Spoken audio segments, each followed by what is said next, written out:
Ok, ya, güey. No, no, por estas cosas es que no me gusta crear contenido.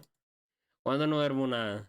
Of these 10 beloved celebrities, which one has the absolute fewest haters? Well, let's begin by looking at Jack Black, whose hilarious paparazzi interactions are just one reason almost everybody loves him. For example, after being surrounded by a horde of photographers, Jack Black deliberately pulled the stupidest poses on his bike before trolling the paparazzi by doing this. It's impossible to follow me when I go this fast. You're in my dust. Which was a similar response to when he was ambushed by a single photographer. So, any new projects we should know about, sir?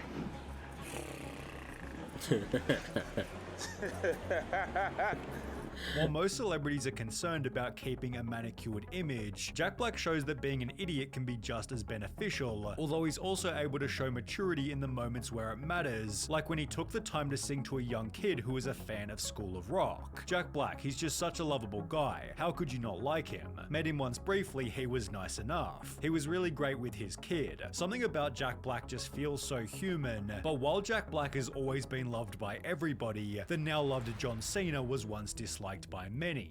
As the face of the WWE for roughly 15 years, people have said about John Cena, "I hated him when he was being shoved down our throats by Vince," while a Sportster article claimed he was disliked for being overpushed. This had only been done, however, because he was too perfect. He maintains a clean image outside of WWE and is a perfect role model for kids who form a big part of WWE's fan base, and he carried the company on his back through and through for over 15 years. He was a reliable name for WWE during that time, not to mention he learnt one of the world's hardest languages just to further the company's presence. WWE has really never been able to penetrate China. So I figured if one of WWE's top superstars could bridge the language barrier, maybe we can get some relevancy over there. On top of this, John Cena holds the world record for granting 650 wishes through Make-A-Wish, which is especially Yo me acuerdo que había una época en la que pues de cariño la gente o sea, como que cantaba la canción de John Cena, pero le decían que la apestaba. Y él mantenía esa misma buena vibra. crazy given no Era other muy figure has genial. granted more than 200 wishes. When you experience something like the reward of a Make-A-Wish, if you're not moved, I don't know if you have a beating heart. How can haters hate on him? He's a good guy with a kind heart, Cena, you're the man. With all this in mind, it's no surprise Cody Rhodes stated, John's the ultimate role model. although if we're talking about ultimate role models, then Steve Irwin has to come next. Not only did he treat the media and his fans with respect, but of course animals too, using all of his income to purchase conservation areas. Confírmenme si estoy mal, pero ¿no fue este el que murió por una mantarraya? In 4 different countries. What good is a fast car, a flash house, and a gold-plated dunny to me? No, creo que Absolutely no es no este. good at all. I've been put on this planet to protect wildlife and wilderness areas, which in essence is going to help humanity. And you know, money's great. I can't get enough money. And you know what I'm going to do with it? I'm going to buy wilderness areas with it. Every single cent I get goes straight into conservation. And guess what, Charles? I don't give a rip whose money it is, mate. I'll use it and I'll spend it on buying land. When interviewed by The Age in 2003, Steve used the interview to promote the protection of endangered species, and it seems his good nature was continued by the rest of his family. I never met Steve, but met the rest of the family when they were filming on Morton Island. Great bunch, friendly, approachable, so knowledgeable and willing to have a chat. Won us all over and were more than happy to join us for a drink in the evening. Steve Irwin was so kind toward animals that even after being killed by a stingray, fans have stated, I'm still a firm believer that Steve would have been like, Cricket, I'm so sorry Stingray, I didn't mean to scare you. You were just defending yourself and I was in your space. Gosh, what a beauty. Admittedly, there are people who don't like Steve because he kept animals locked in his zoo, although finding a reason to hate Terry Crews is a much more difficult mission. Me In fact, encantan if las you cosas de Google los que Terry sale. Crews in the media, all you'll find is articles like 19 reasons why Terry Crews is a gift to the world, and 9 of the biggest reasons to love Terry Crews, both of which, like Jack Black, citing Terry Crews' less than serious nature. For example, he does the exact same jump at every red carpet event, although there's another Terry Crews meme that's a whole lot better. Daniel the Goat wrote on Twitter, I keep this pic of Terry Crews in my wallet so I can see it when I'm about to waste money on things I don't need, lol, which Terry realized was a pretty good idea.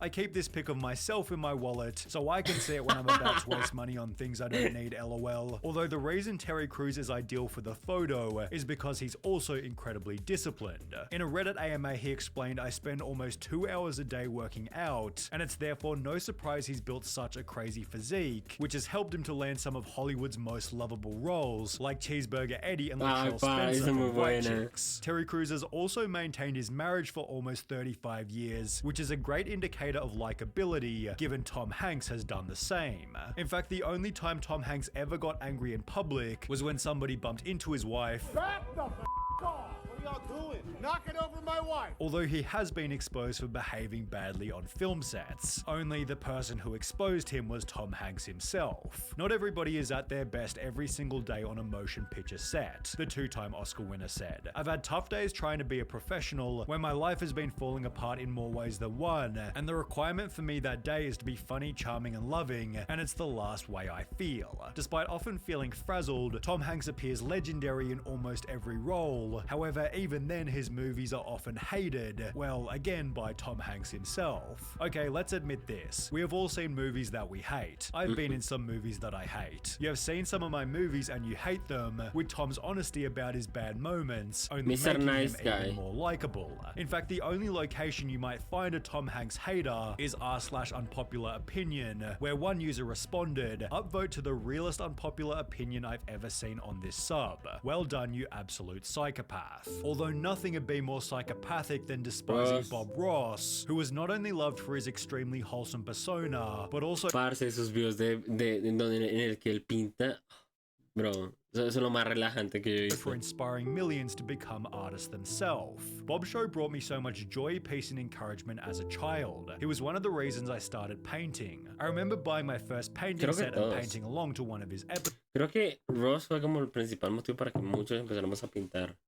Era muy I bueno. eventually realized that his style of painting was not for me, but his warm heart and gentle encouragement is something that I will never forget. In fact, every time I make mistakes in one of my paintings, I hear him saying, "We don't make mistakes, just happy little accidents." This follows Bob Ross's other philosophy that being different is not bad or good, it just is. And in case this wasn't wholesome enough, Bob Ross No. donated around 1,200 paintings, which was sold to help with fundraisers, while he refused to be paid by PBS for his Esa show, aventura. and instead gave all 403 episodes to the TV network for free. Although with one single article about Bob Ross once being difficult to work with, it seems Weird Al Yankovic's legacy might be even cleaner. His genuinely funny songs had the advantage of being part of everybody's childhood, and while his interviews already show that he's a super awesome guy, those who have met him in real life say he's even cooler. For example, Patton Oswalt once said that Weird Al is the lone exception to the phrase "never meet your heroes," Yes, while no, Kurt it's- Cobain literally said he knew Nirvana had made it when Weird Al called him to get permission to parody Smells Like Teen Spirit. This is because Weird Al personally reaches out to each artist before he Esa parodies parodia. them, not because it's required by law, but instead out of respect. Even then, Weird Al pays royalties to those he chooses to parody, which in turn makes him loved by other artists, except for Coolio or Weird Al Yankovic's one and only El de Kenan y hater. Kel. After Weird Al Él cantaba parodied el de Kenan Gangsta's y Kel. Paradise by instead making Amish Paradise, Coolio hated the song and chose to slam Weird Al on a different track, thus starting their feud. The two eventually squashed their beef 10 years later in 2006, with Weird Al's one and only public feud, placing him lower than James Buckley. His role as Jay in The Inbetweeners was of such legendary status, every viewer couldn't help but love him, but while his character in the show was braggadocious and sometimes mean-spirited, James Buckley was the opposite in real life. When he began uploading to YouTube in 2016, Tiene canal en people YouTube? realized James Buckley couldn't have been more humble, which has since helped him to become the highest paid star on Cameo. You're a Cameo millionaire.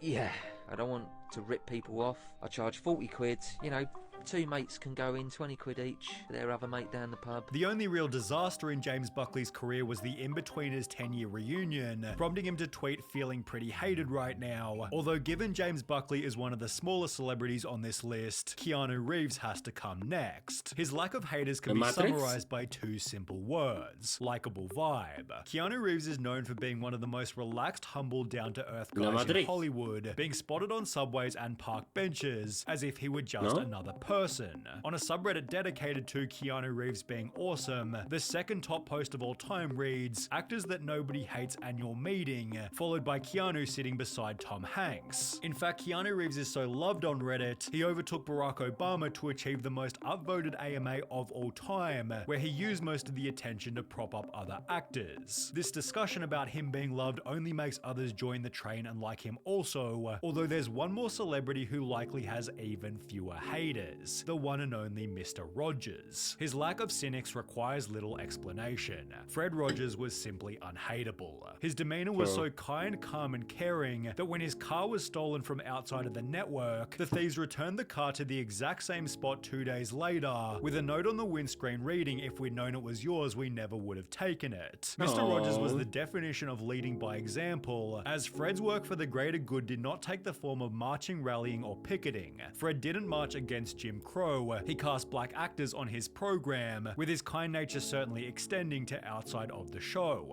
I actually met him a few times when I was younger. I knew his grandson, and his personality wasn't just some facade he used on camera. He was genuinely one of the nicest people I've ever met. By all accounts, he actually was the kind and gentle man that he appeared to be on TV. In fact, this person thought hating Mr. Rogers was a sign of narcissistic My parents hate Mr. Rogers, with his likability being summarized by one single sentence. Mr. Rogers was, and in spirit remains, living proof that it's possible to conquer evil with kindness. No, parce. Pues sí, o sea, han habido muchas celebridades que pasan por ese momento especial, pero, bro, qué cute. Me agrada mucho cómo es Jack, parce. Jack es mucha leyenda, mucho actorazo. Y lo de John Cena, era esperarse que John Cena apareciera. O sea, como les digo, o sea, era un tiempo en sí muy corto que fue eso, de John Cena recibiendo chance de You Suck mientras empezaba a sonar la canción. Era muy chistoso. Pero voy a dejarlo hasta acá. Falta, o sea, todavía son las 5 de la tarde. Y el juego de terror es como ahorita en la noche. Entonces, bro, no he dormido nada por Elimination Chamber. Por eso se me ven con esas ojeras. Es por Elimination Chamber. Así que nada, pues sigamos a ver como qué otros contenidos podemos reaccionar.